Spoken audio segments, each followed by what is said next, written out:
Hello, good evening. स्वागत है आपका हमारे यूट्यूब चैनल पर। जैसा कि आपको पता है, ये हमारी क्लास जो रात्रि 8 बजे होती है, इसमें हम उत्तर प्रदेश पुलिस के लिए हिंदी लेकर आते हैं, जिसमें बेहतरीन 37 प्रश्नों का संकलन होता है। 37 बेहतरीन महत्वपूर्ण प्रश्न रात्रि 8 बजे। उत्तर प्रदेश पुलिस वाले, आप लोगों को यदि पेपर देना है, आप लोग यदि उत्तर प्रदेश पुलिस का एग्ज़ाम देना चाहते हो, जुड़िए मेरे साथ। बहुत अच्छे से मैं एक एक प्रश्न का एनालिसिस करवाता हूँ, एक एक प्रश्न की व्याख्या इतनी गहराई से करवाता हूँ जितनी उस प्रश्न की व्याख्या हो सकती है। एक प्रश्न से 3-4 प्रश्न मैं सिखा देता हूँ। ऐसी कोशिश करता हूँ ज़्यादा से ज़्यादा आप सीखें।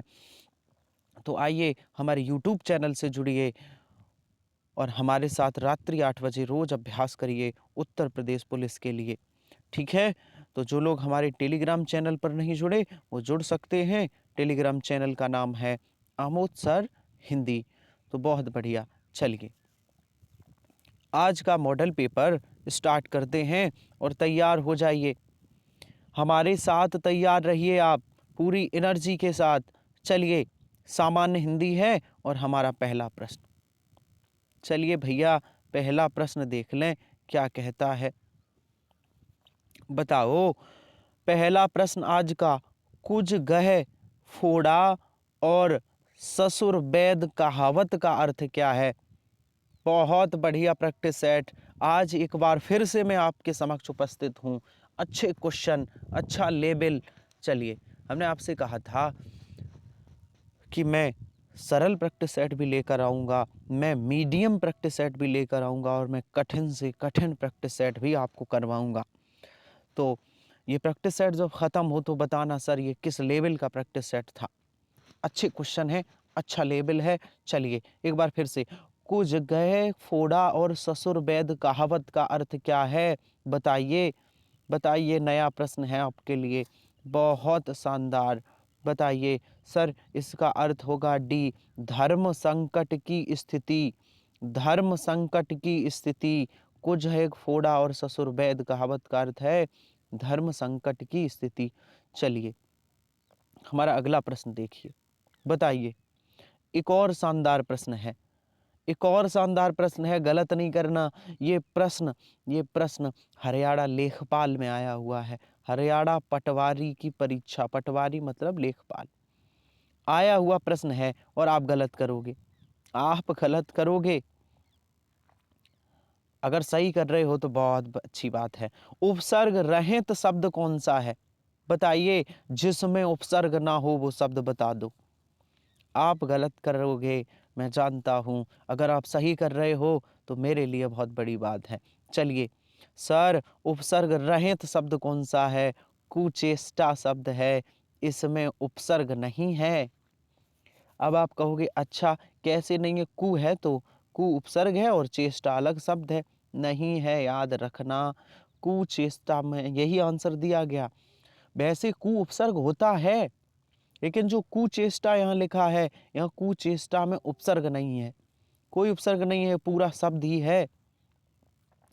पटवारी में आया हुआ प्रश्न है, याद रखना। मिलान में मी उपसर्ग, उपसर्ग में उप उपसर्ग और नाखुश में ना उपसर्ग है। कुचेष्टा में कोई उपसर्ग नहीं है। हमने भी जब ये प्रश्न देखा था तो हमने भी सोचा था कुचेष्टा में कु है, लेकिन हमने जब सर्च किया प्रश्न को तो ये पटवारी हरियाणा में आया हुआ प्रश्न है। आयोग ने इसे कुचेष्टा इसका आंसर माना है कि इसमें कोई उपसर्ग नहीं है। याद रखना, ये ऐसा शब्द है जिसमें कु लगता तो है उपसर्ग पर है नहीं, दिखता तो है कि है उपसर्ग पर ऐसा है नहीं। ठीक है। चलिए, कुछ स्पेशल शब्द होते हैं जिन्हें आयोग मान लेता है तर्क देकर, उन्हें याद रखना है भैया। ठीक है। चलिए, दोष हरता शब्द में प्रयुक्त प्रत्यय बताइए। बहुत बढ़िया, एक और शब्द है, एक और शानदार प्रश्न, बताइए। दोष हरता शब्द में प्रयुक्त प्रत्यय का चयन कीजिए।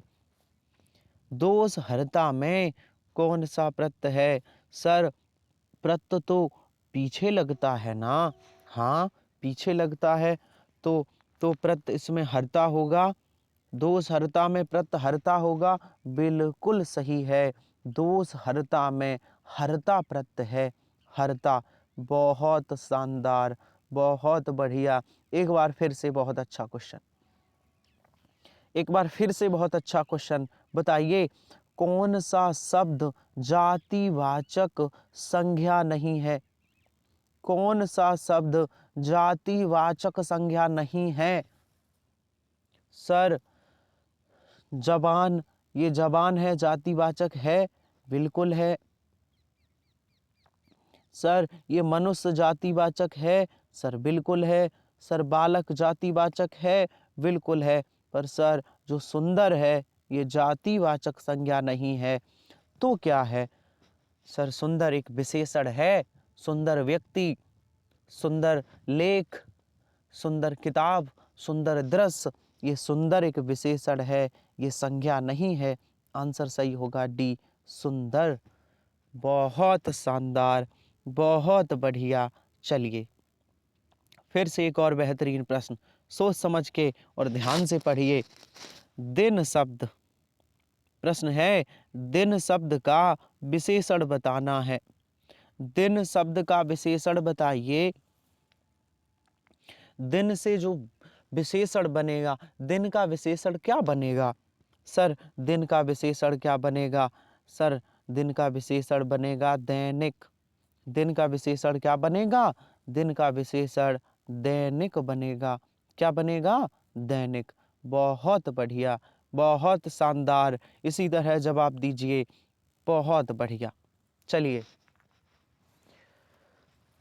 आगे बताइए। हमारा अगला प्रश्न है, निम्न में से कौन सा शब्द स्त्रीलिंग है?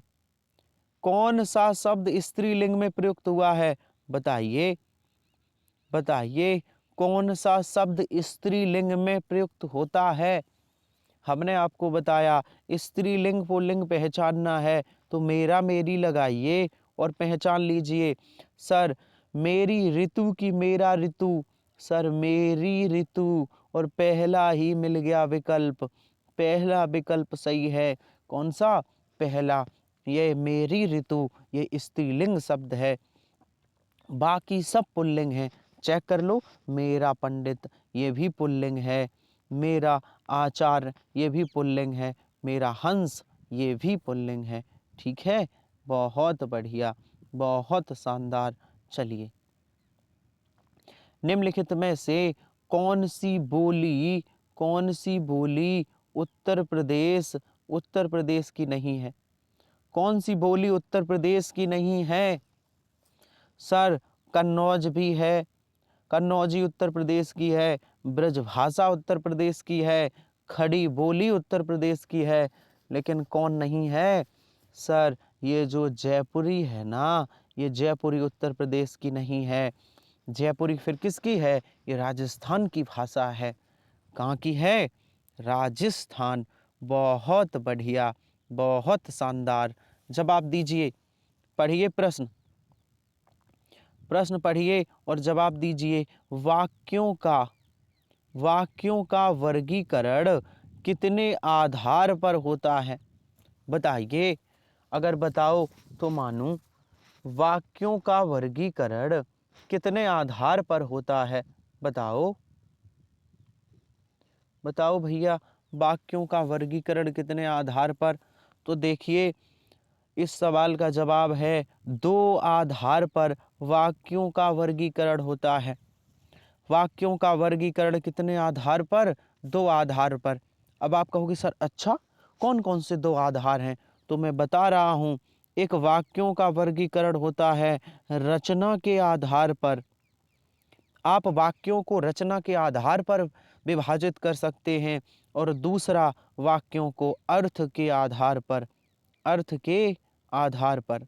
अच्छा सर, तो वाक्यों को दो दो भागों में, हाँ, एक रचना के आधार पर, एक अर्थ के आधार पर। रचना के आधार पर वाक्य के 3 भेद हैं और अर्थ के आधार पर वाक्यों के 8 भेद। अच्छा, रचना के आधार पर 3, अर्थ के आधार पर 8। हाँ, तो रचना के आधार पर 3 भेद कौन कौन से हैं? तो पहला है सरल वाक्य, पहला है सरल दूसरा है संयुक्त और तीसरा है मिश्र वाक्य। तो रचना के आधार पर 3 भेद हैं, सरल वाक्य, संयुक्त वाक्य, मिश्रित वाक्य। अच्छा सर, तो अर्थ के आधार पे भी बता दो। अर्थ के आधार पे 8 कौन कौन से हैं? तो यहाँ जगह नहीं है लिखने की, मैं मौखिक बोल देता हूँ। पहला अर्थ के आधार पर विधानवाचक वाक्य, दूसरा निषेधात्मक वाक्य, तीसरा प्रश्नवाचक वाक्य, चौथा विस्मयादि बोधक, पांचवा आज्ञावाचक, छठवां इच्छावाचक, सातवां संदेहवाचक और आठवां संकेतवाचक वाक्य हैं। तो इस प्रकार वाक्यों के मुख्य भेद 2 हैं, रचना के आधार पर और अर्थ के आधार पर। ठीक है, तो इनको याद रखिएगा आप। बहुत बढ़िया, बहुत शानदार सर, बहुत अच्छा। चलिए आगे बढ़ते हैं, आगे बढ़ते हैं। तो क्या सही जवाब होगा? 2 भेद होते हैं, 2 भेद। चलिए बता दीजिए, बताइए। एक और बेहतरीन प्रश्न, एक और शानदार प्रश्न। किसी पद का अर्थ दर्शाने के लिए किस विराम चिन्ह का प्रयोग करते हैं? यदि किसी पद का अर्थ दर्शाना है तो कौन सा विराम चिन्ह आएगा? मतलब सर समझ नहीं आया, मैं समझाता हूँ। जैसे हमने लिखा है डॉक्टर, हमने क्या लिखा है? डॉक्टर, ऐसे लगा दिया ना चिन्ह डॉक्टर, या फिर हम ऐसे कभी कभी लिख देते हैं डॉक्टर। तो ये पद को दर्शा रहा है ना ये चिन्ह, ये डा बना के डंडा ये चिन्ह लगा दिया, इसका मतलब है डॉक्टर। ये पूरे पद को दर्शा रहा है, ये पूरे शब्द को दर्शा रहा है। ये भी ऐसे भी लिख सकते हैं, गोला ऐसे और बिंदी रख के, ऐसे भी, ऐसे भी इस चिन्ह को 2 तरीके से लिखा जा सकता। तो सर ये डा पे आका डंडा, तो ये चिन्ह पूरे शब्द को दर्शाता है, मतलब तो इसका मतलब यही हमने डॉक्टर लिखा है। जैसे हम ऐसे माँ बना के ऐसे लिख दें तो सर ये क्या लिखा है? मास्टर। ये पूरे पद को दर्शाता है। अच्छा, तो इसका चिन्ह का नाम क्या है? सर इस चिन्ह का नाम है लाघव चिन्ह, लाघव विराम चिन्ह। क्या है? लाघव विराम चिन्ह। बहुत बढ़िया, बहुत शानदार। दीजिए जवाब, दीजिए। इस प्रश्न का जवाब देना है, लता शब्द का बहुवचन है। बताइए, लता शब्द का बहुवचन क्या है? बताइए। सर ये सबको पता है, लता शब्द का बहुवचन लताएं होगा। क्या होगा? लता शब्द का बहुवचन लताएं होता है। बहुत शानदार, बहुत बढ़िया।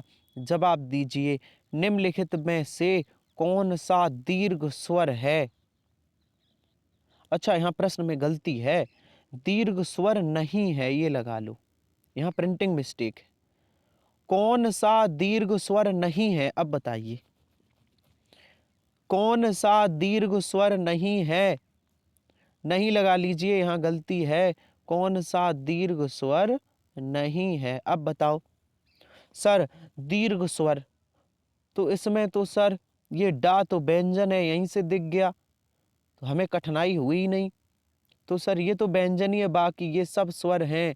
बाकी ये आ वाला और ए और ओ ये स्वर हैं, तो ये दीर्घी होंगे, दीर्घी हैं। अच्छा सर बताओ, दीर्घ स्वर कितने होते हैं? सर 7। हिंदी में दीर्घ स्वर कितने होते हैं? 7। अच्छा मैं आपसे ये पूछूं, स्वर के भेद कितने होते हैं? मुख्य 3, कुल 4। कौन कौन से? पहला होता है ह्रस्व स्वर। अच्छा 1 मिनट मैं मिटा दूं, इसका आंसर क्या होगा? डा। इसका आंसर क्या होगा? बी। अब मैं थोड़ा स्वर के बारे में आपको जानकारी दे दूं, मैं कहीं जगह ढूंढ लूं और फिर आपको जानकारी दूं। ठीक है, मैं इधर लिख देता हूं। ठीक है, ये खाली। अच्छा मैं पूछूं स्वर के कितने भेद? तो सर मुख्य 3 और कुल 4 भेद। अच्छा कौन कौन से स्वर के भेद हैं? तो 4 पूरे बताओ। तो सर एक का नाम है ह्रस्व स्वर, ह्रस्व स्वर को मूल स्वर भी कहते हैं। अच्छा दूसरे का नाम क्या है? सर दूसरे का नाम है दीर्घ स्वर। अच्छा तीसरे का नाम क्या है? तीसरे का नाम है संयुक्त स्वर, संयुक्त स्वर। और चौथे का नाम है पिलुत स्वर। क्या है? पिलुत स्वर। अच्छा सर दीर्घ स्वरों की संख्या कितनी होती है? सर दीर्घ स्वर कितने होते बताओ। सर एक दीर्घ स्वर होता है छोटा आ, हाँ। एक होता है छोटी ई, ठीक है। एक होता है छोटा ऊ, ठीक है, एक होता है री। दीर्घ स्वरों की संख्या हरस स्वरों की संख्या 4 होती है। हरस स्वर कौन कौन से? छोटा आ, छोटी ई, छोटा ऊ, छोटी री। ये हरस स्वर हैं, इनकी संख्या 4 होती है, इनको मूल स्वर भी कहते हैं। अच्छा सर, तो दीर्घ स्वर कौन कौन से हैं? तो दीर्घ स्वर होता है 7 होते हैं। कौन कौन से? बड़ा आ, बड़ी ई, बड़ा ऊ, ए, आई, ओ, औ। ये सर कौन कौन है? ये सर दीर्घ स्वर होते हैं। अच्छा, संयुक्त स्वर कौन होते हैं? संयुक्त स्वर कौन होते हैं? सर जो दीर्घ स्वर है ना, हाँ, पीछे से जो 4 ये दीर्घ स्वर है, ये संयुक्त भी कहलाते हैं। जो पीछे से ये 4 हैं, कौन कौन से? ए, आई, ओ, औ। इनको संयुक्त स्वर भी कहते हैं। तो संयुक्त स्वर 4 होते हैं। संयुक्त स्वर दीर्घ स्वर में मिले होते हैं, तो दीर्घ स्वर की संख्या कुल 7 होती है और मुख्य दीर्घ स्वर 3 होते हैं। ठीक है सर, तो इन्हें दीर्घ स्वर क्यों कहा जाता है? क्योंकि दो स्वर वर्णों से मिलकर बने होते हैं, इसलिए इन्हें दीर्घ स्वर कहा जाता है। 4 होती है। पिलुत स्वर कौन सा है? ओम। ये ओम का चिन्ह होता है ना, ये पिलुत स्वर है। तो बात समझ आई? क्या आपको मेरी बात समझ आई? सर बिल्कुल समझ आई। तो ये प्रश्न पूछा गया था। क्या प्रश्न था कि कौन सा दीर्घ स्वर है, मतलब यहाँ प्रिंटिंग मिस्टेक है, कौन सा दीर्घ स्वर नहीं है? सर ये तो व्यंजन है, ये सभी हैं दीर्घ स्वर। और दीर्घ स्वरों की कुल संख्या 7 होती है। कितनी होती है? 7। बहुत शानदार, बहुत बढ़िया, बहुत अच्छा जवाब। ऐसे ही अच्छे अच्छे प्रश्नों का अच्छे तरीके से मैं एनालिसिस करूँ। प्रश्न छूट गया है, यहाँ है, रुक जाइए, यहाँ है, ये है जहाँ व्याख्या की थी ना, ये प्रश्न है। मैं इस व्याख्या को मिटा देता हूँ। ये प्रश्न है, बताइए बताइए, बहुत बढ़िया प्रश्न है। लिपि चिन्हों के क्रमबद्ध समूह को क्या कहते हैं? लिपि चिन्हों के समूह को, अर्थात वर्डों के समूह को। लिपि चिन्ह क्या है भैया? जो वर्ड हैं उन्हीं को तो लिपि कहते हैं ना।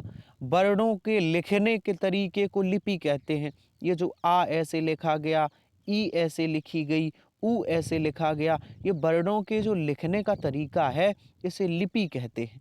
ठीक है, तो ये हिंदी में जो वर्णों के लिखने का तरीका है, ये कौन सी लिपि में है? देवनागरी। तो हिंदी की कौन सी लिपि है? देवनागरी। तो यहाँ पे प्रश्न बताओ, लिपि के चिन्हों है ना, लिपि के चिन्ह, उनके क्रम समूह को क्या कहते हैं?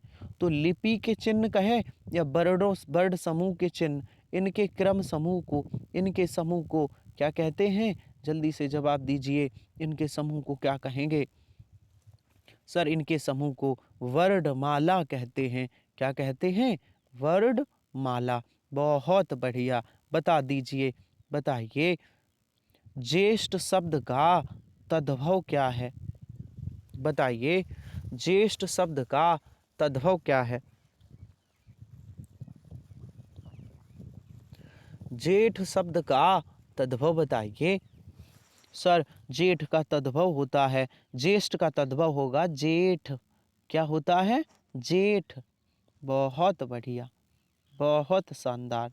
चलिए एक और बेहतरीन प्रश्न, जवाब दीजिए, जवाब दीजिए।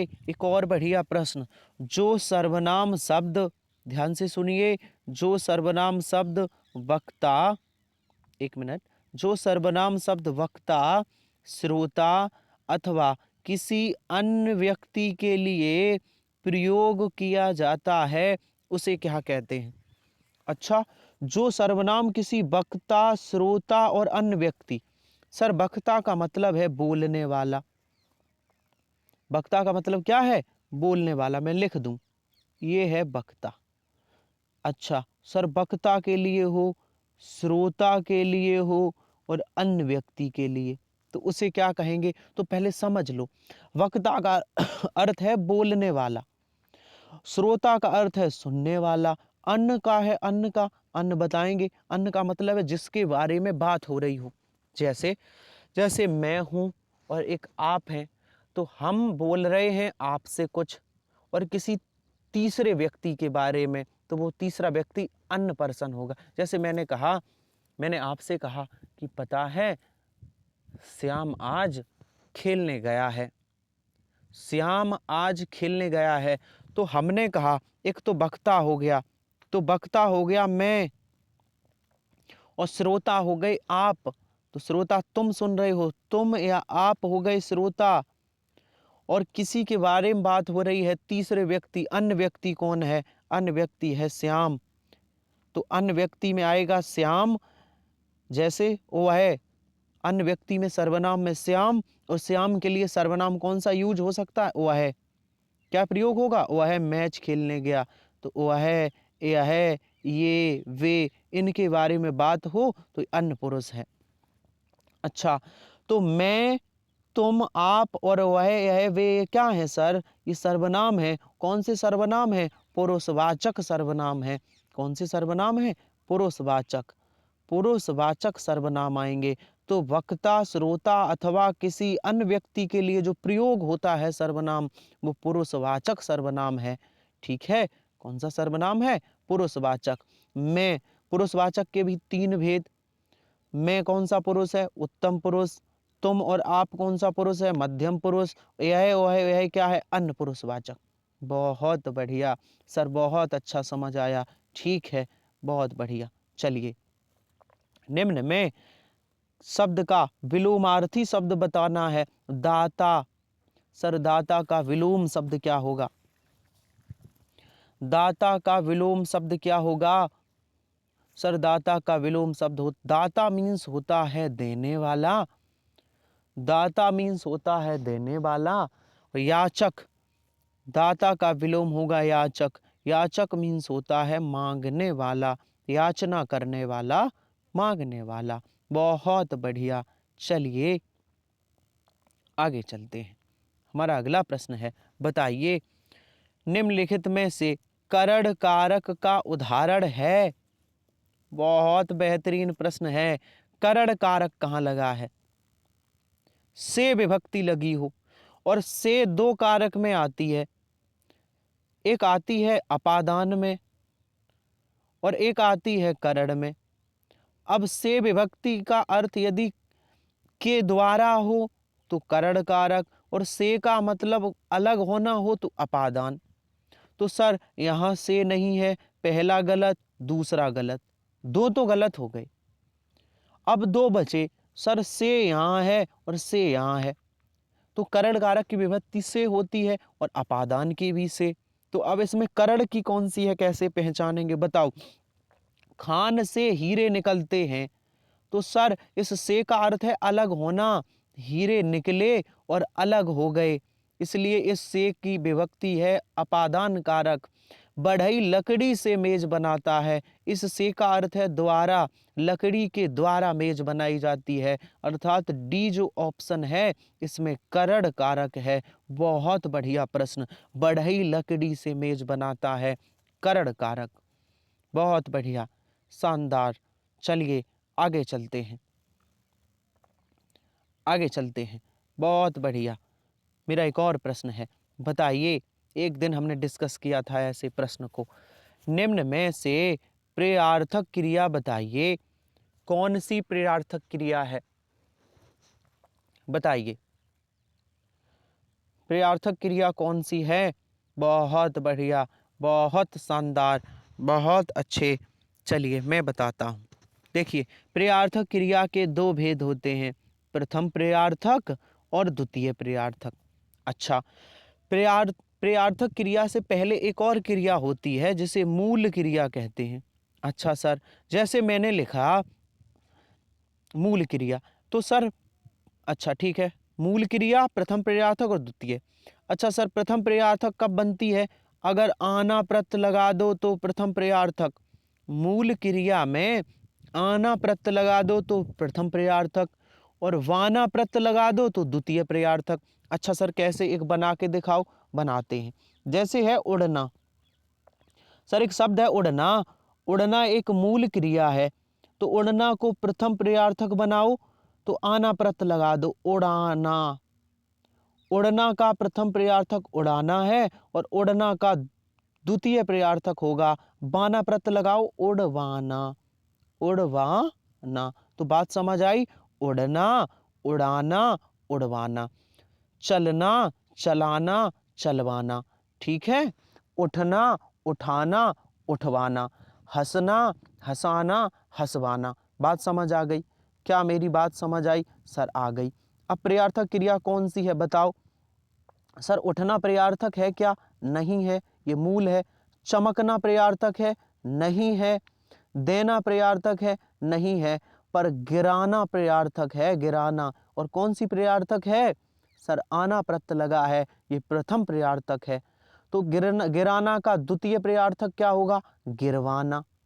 अच्छा, तो इसका मूल क्रिया क्या होगी? गिरना। गिरना मूल क्रिया है, गिरना, गिराना, गिरवाना। ठीक है, बात समझ आई? बहुत बढ़िया, बहुत शानदार। अच्छा, चमकना का बताओ। चमकना का होता है चमकाना और चमकवाना। ठीक है, बहुत बढ़िया, बहुत शानदार, बहुत शानदार आप लोग कर रहे हैं, बहुत बढ़िया। चलिए, इसी तरह आप हमारे साथ अभ्यास करते रहिए, भरोसा रखिए आप। आपके प्रश्न में गलत नहीं होने दूंगा। आप मेरे साथ एग्जाम तक जुड़े रहिए बस। वर्तमान काल का उदाहरण कौन सा है? वर्तमान काल का उदाहरण कौन सा है? सर वह पुस्तक पढ़ेगा, ये तो भविष्य का है। अच्छा, वर्तमान का नहीं है? नहीं है। वह जाता है, सर ये है वर्तमान का। और कौन सा वर्तमान है? सामान्य वर्तमान है। सर वह खेल रहा था, ये भूतकाल का है, अपूर्ण भूतकाल। तो ये भी आंसर नहीं है। उसने पढ़ा था, ये पूर्ण भूतकाल है। आंसर सही होगा बी, वह जाता है। बहुत बढ़िया। बताइए, अगला प्रश्न बताइए।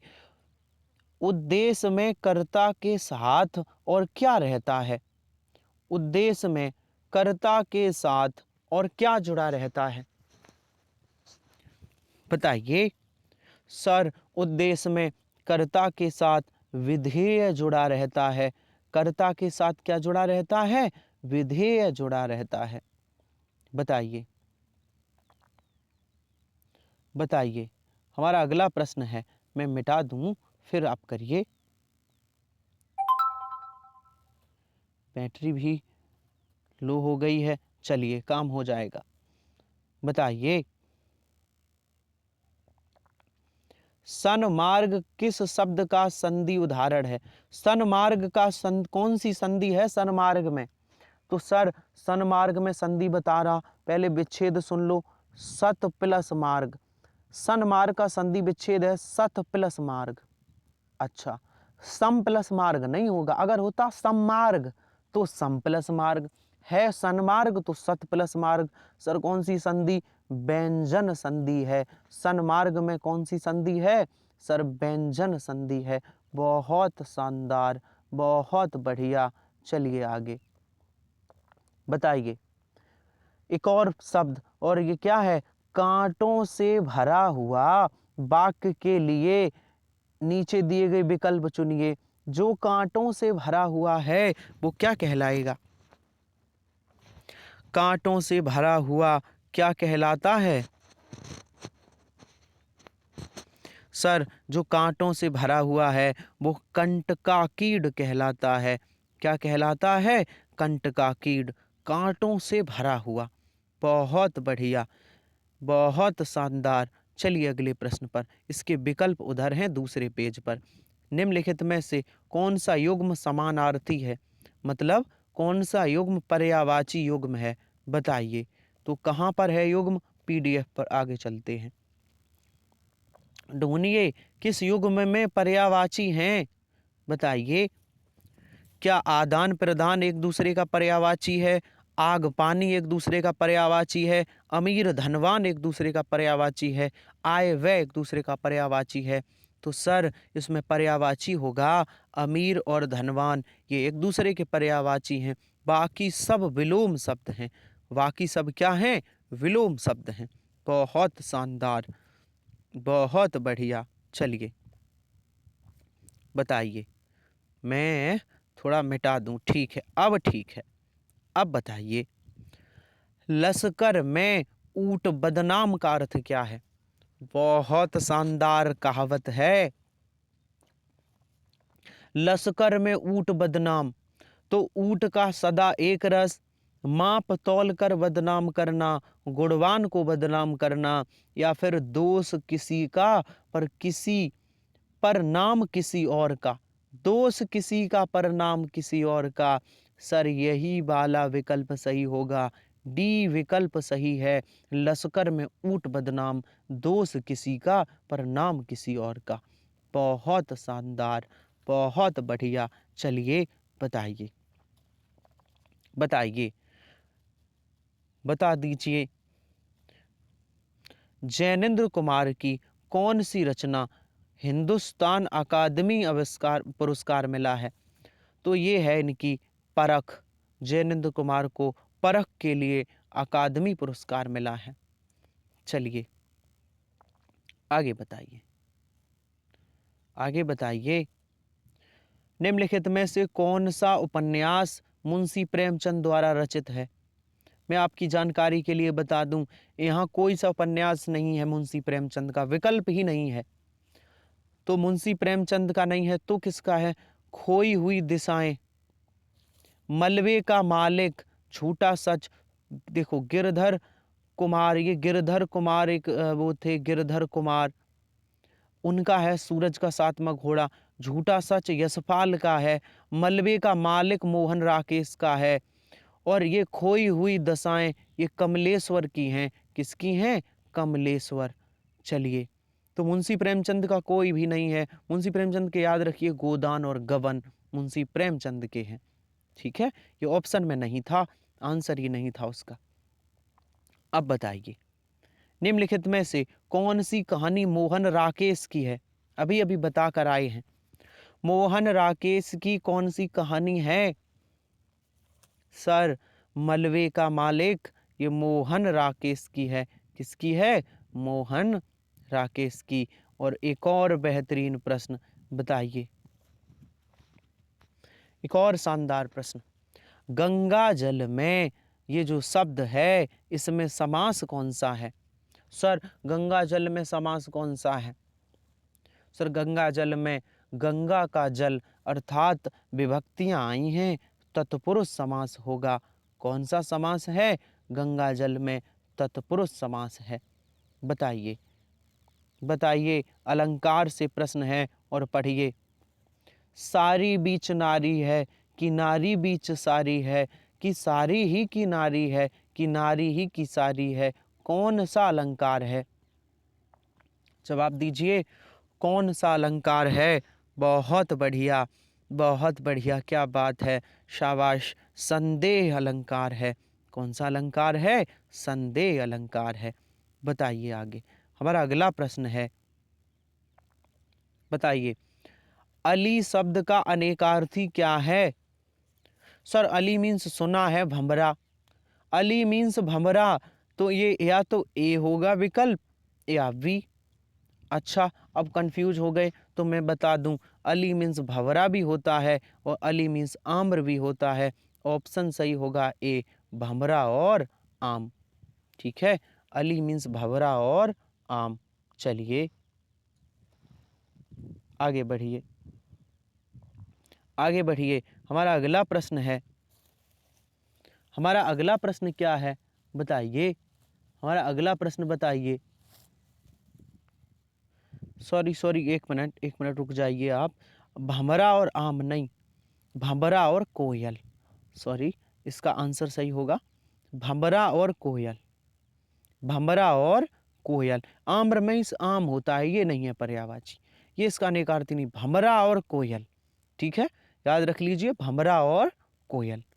चलिए एक और बेहतरीन, बताइए, बताइए, सुख और सूख का सही विकल्प कौन सा है? सुख मीन्स बताओ और सूख मीन्स बताओ।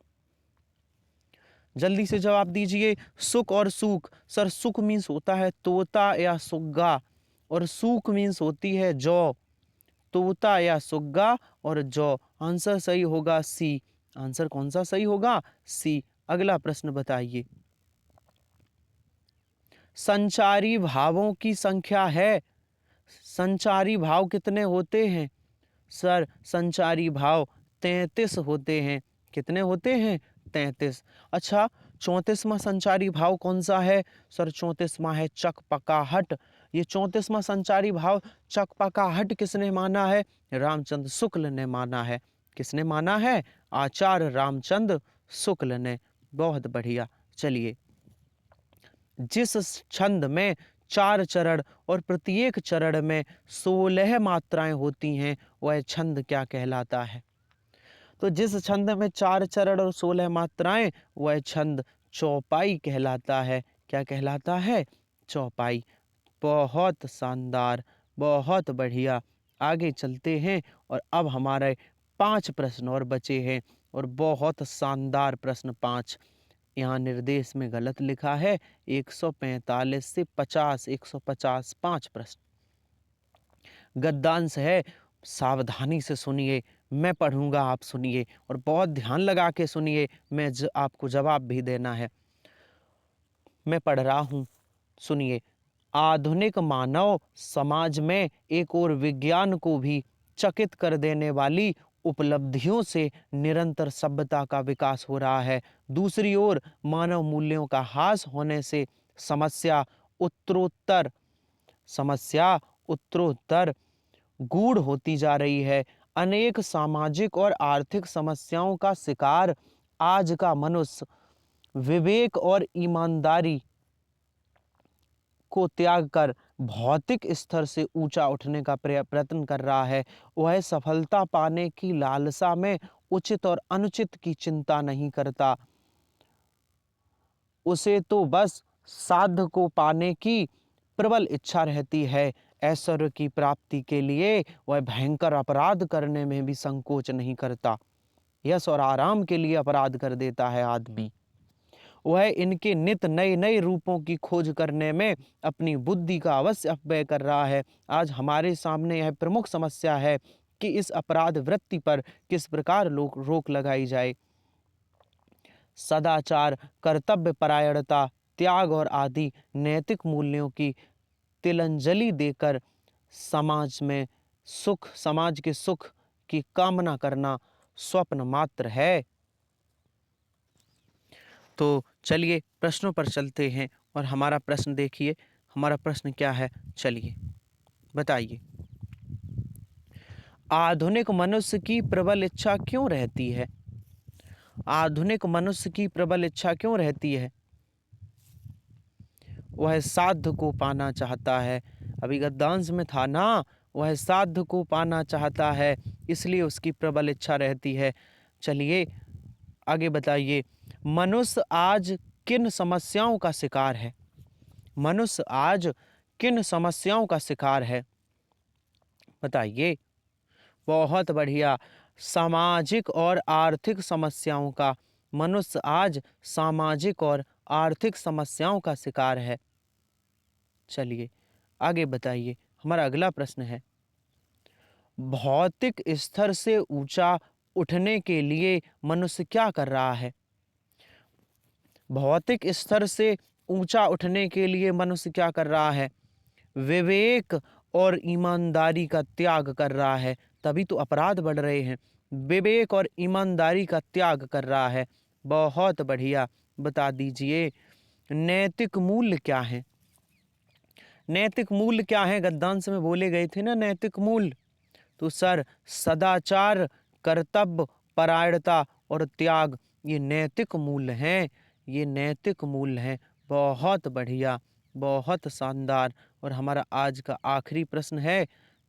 आखिरी प्रश्न बताइए। बता दीजिए किन चीजों को त्याग कर समाज के सुख की कामना करना व्यर्थ है? किन चीजों को त्याग कर आप समाज का सुख नहीं देख पाओगे? यदि आप नैतिक मूल्यों को त्याग देते हो तो समाज में आप सुख नहीं प्राप्त कर सकते। उसके नैतिक मूल्यों के बिना कल्पना की ही नहीं जा सकती। आंसर सही होगा ए। तो कमेंट बॉक्स में बताइए। आज का हमारा सेशन समाप्त होता है। कैसा लगा आज का हमारा सेशन आपको? और ये भी बताइए कि कितने में से आपके 37 में से कितने प्रश्न सही हुए, ज़रूर बताइए। आपकी जानकारी के लिए बता दूं, आप हमारे टेलीग्राम चैनल से जुड़ सकते हैं, आमोद सर हिंदी, और 20 नवंबर रात्रि 9 बजे मैं 7000 हिंदी के टॉपिक वाइज प्रश्न लेकर आ रहा हूं आपके सामने। बहुत बढ़िया, किसी भी का एग्ज़ाम दे रहे हो, यूपी पुलिस, लेखपाल, junior assistant, BDO, SSC, GD, TET, super TET, C TET, किसी का एग्ज़ाम दे रहे हो, आप रात्रि 9 बजे 20 नवंबर से हमारे साथ जुड़िए। चलिए, तो उम्मीद करता हूँ आपको चीज़ें आज अच्छी लगी होंगी, हमारा समझाया हुआ आपको अच्छा लगा होगा। मिलते हैं कल इसी समय फिर से नई ऊर्जा के साथ, नए प्रश्नों के साथ। तब तक के लिए धन्यवाद।